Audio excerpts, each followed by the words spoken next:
When the Canaanite king of Arad, who lived in the Negev, heard that Israel was coming along the road to Atharim, he attacked the Israelites and captured some of them. Then Israel made this vow to the Lord: "If you will deliver these people into our hands, we will totally destroy their cities."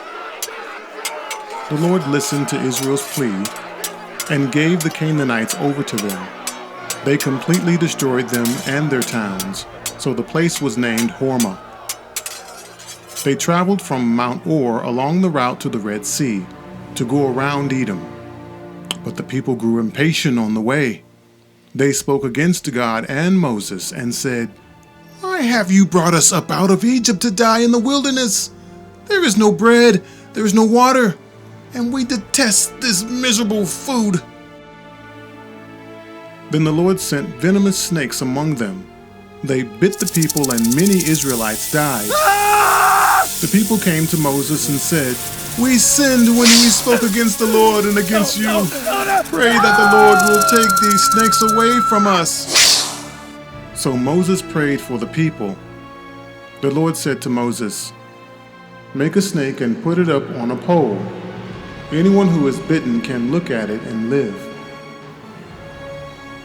So Moses made a bronze snake and put it up on a pole.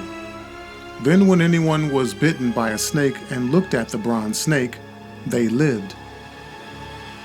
The Israelites moved on and camped at Oboth. Then they set out for Oboth and camped in Lai Abiram in the wilderness that faced Moab toward the sunrise. From there they moved on and camped in the Zered Valley. They set out from there and camped alongside the Ammon, which is in the wilderness extending into the Amorite territory.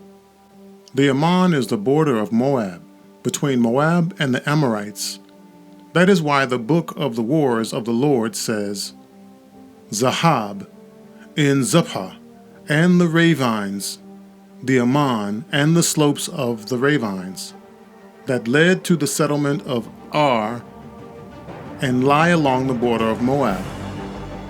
From there they continued on to Beer, the well where the Lord said to Moses, "Gather the people together, and I will give them water." Then Israel sang this song: "Spring up, O well, sing about it, about the well that the princes dug, that the nobles and the people sank, the nobles with the scepters and staffs."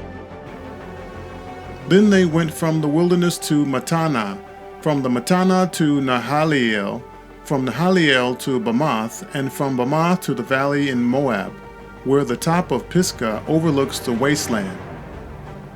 Israel sent messengers to say to Sihon, king of the Amorites, "Let us pass through your country. We will not turn aside into any field or vineyard, or drink water from any well. We will travel along the king's highway until we have passed through your territory." But Sihon would not let Israel pass through his territory. He mustered his entire army and marched out into the wilderness against Israel. When he reached Jahaz, he fought with Israel. Israel, however, put him to the sword and took over his land from the Ammon to the Jabbok, but only as far as the Ammonites because their border was fortified. Israel captured all the cities of the Amorites and occupied them, including Heshbon and all its surrounding settlements. Heshbon was the city of Sihon, king of the Amorites, who had fought against the former king of Moab and had taken from him all his land as far as the Ammon. That is why the poets say, "Come to Heshbon and let it be rebuilt. Let Sihon's city be restored." Fire went out from Heshbon, a blaze from the city of Sihon. It consumed Ar of Moab, the citizens of Ammon's heights. Woe to you, Moab! You are destroyed, people of Shemash. He has given up his sons as fugitives and his daughters as captives to Sihon, king of the Amorites. But we have overthrown them. Heshbon's dominion has been destroyed all the way to Dibon. We have demolished them as far as Nopah, which extends to Medeba. So Israel settled in the land of the Amorites. After Moses had sent spies to Jazer, the Israelites captured its surrounding settlements and drove out the Amorites who were there. Then they turned and went up along the road toward Bashan, and Og, king of Bashan, and his whole army marched out to meet them in battle at Edrei. The Lord said to Moses, "Do not be afraid of him, for I have delivered him into your hands, along with his whole army and his land. Do to him what you did to Sihon, king of the Amorites, who reigned in Heshbon."